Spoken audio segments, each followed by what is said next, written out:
Hi guys, this is Zach.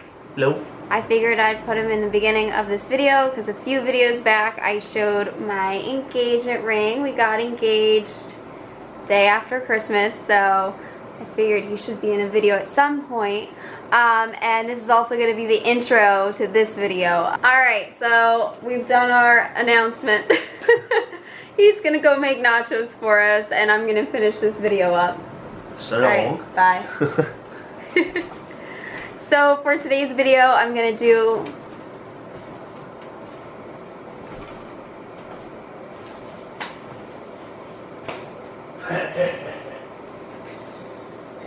I thought I would do a close-up and personal view of the stoma. I talked a lot about it in my last video, things that they don't tell you about ostomy surgery.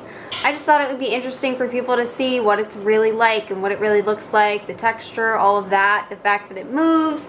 When I was telling Zach that I was going to make this video, he was like, I don't know if this is something I'm going to watch. So we'll see if you guys enjoy it. But I am doing it more for educational purposes so you guys can really see what it's like.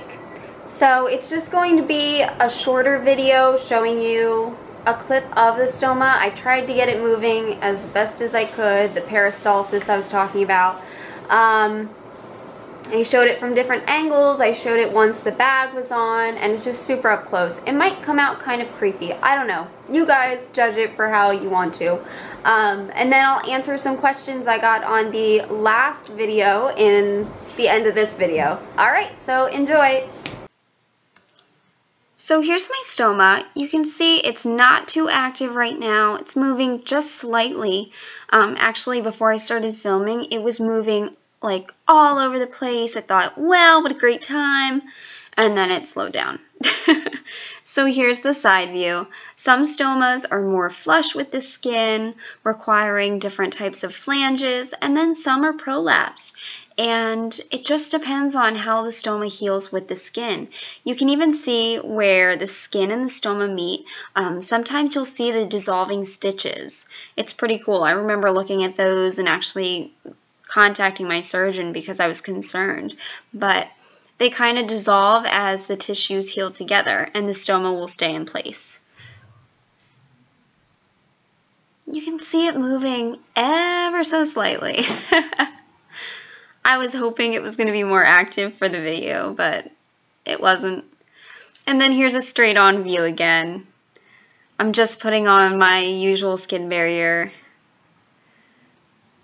And I'm going to let it dry, and I'll show you the bag and how much space I use, or how much space I put between the actual flange and the stoma.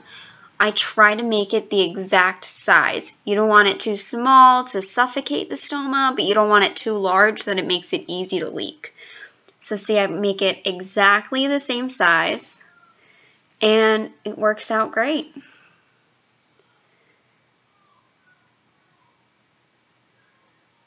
Let's see, is it moving? Oh, you can kind of see it. There we go. Who else makes a video staring at their own stoma to see if it moves? And here's a side view. And I should probably go put on a bag because it started exploding in the middle of this video. But there is an up-close HD view of a stoma, if you guys are wondering, to see the texture, the movement, and kind of get an idea of what it might be like to have one. Okay, so that was my up-close view of my stoma. Not all of them look like that. I have a pretty typical stoma, I would say. It's not flush, it's not prolapsed, it's round, so pretty typical. And now for questions that I got on my last video. Some are Crohn's related and some are not. The first one I can remember was when I showed my new car. It is a 2012 Honda Pilot, and somebody was wondering why I needed such a big car. So Zach and I go on vacations a lot, and we always bring our dogs. We've been to Tennessee, and we might have been in that. We've been to Tennessee, we've been to Vermont. Where else have we been? Anywhere else with the dogs? Niagara Falls. Oh, wait. I don't think they came.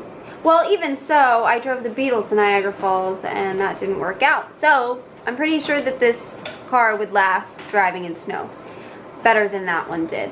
So we like to take the dogs, and it's kind of hard to pack them all in a smaller vehicle, so this one's awesome. And if we wanted to have people and dogs in the car, like if we had friends or whatever with us, we could do that. So sometimes Zach's cousin or some of his friends come to visit, and we'll go on day hikes. So they can, you know, either I or they can sit in the back, and then the dogs can be in the very back. And I bought one of those, I don't know how to describe it. It's like a bar, it's a tension bar cage thing to kind of block them back there so they don't jump in the front seat. They do that all the time, and it's super annoying. This is our culprit. This is the dog that does that all the time. She likes to sit in front of the heater, and that's where I am. So yeah, that's why I got a humongous car. And one of the other questions I got was, how often do I change the flange and the bag?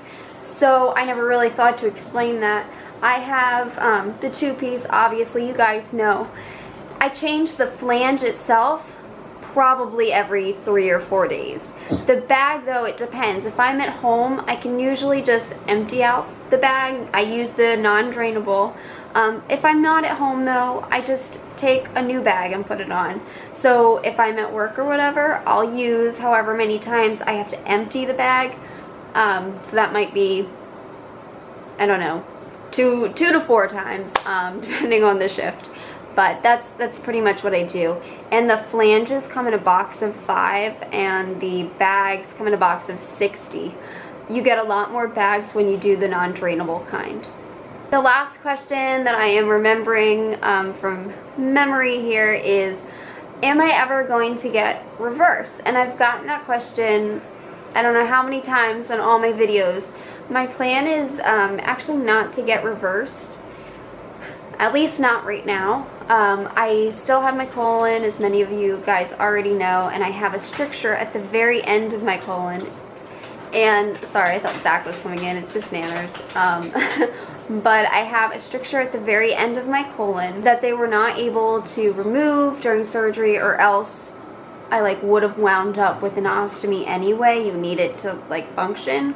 And that stricture is something I've had problems with for years. I have had probably about 15 dilation surgeries on it just to keep it open, and it just keeps closing back up. The last dilation surgery I had, which I don't know why this one worked better, but it was about 4 or 5 years ago, and I think that he just was very,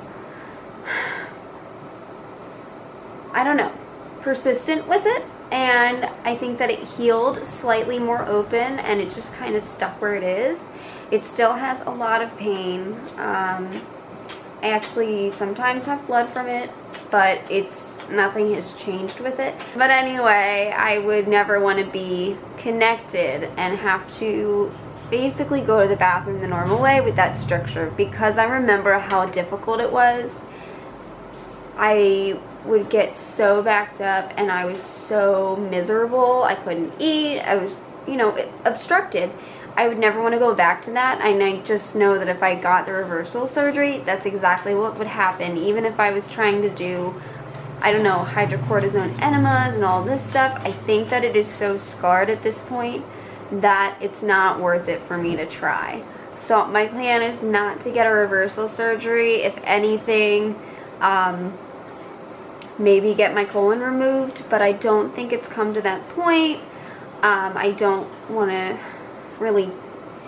to get unnecessary surgery, but I don't want my colon anymore. It's not serving a purpose, and I don't ever want it to be part of my GI system again, because it just causes so many issues. But anyway, those are some of the questions I got on the last video. I thought I would just answer them right here. I hope you enjoyed this very odd mixture of clips from today. Yeah, and I'll show our little walk. We just went a few hours ago. We went to Nockamixon State Park. It's got all these rocks that you can climb up on, or boulders. They were huge. We took the dogs there, and Daisy and Bruno were like climbing on top and jumping around, but Nanners is so stumpy that she like couldn't climb on anything.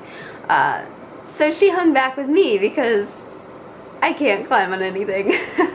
So that's what we did today. I'll show a little picture, a little video from our walk. Yeah, I hope you guys enjoyed this video, and I will see y'all later. Bye.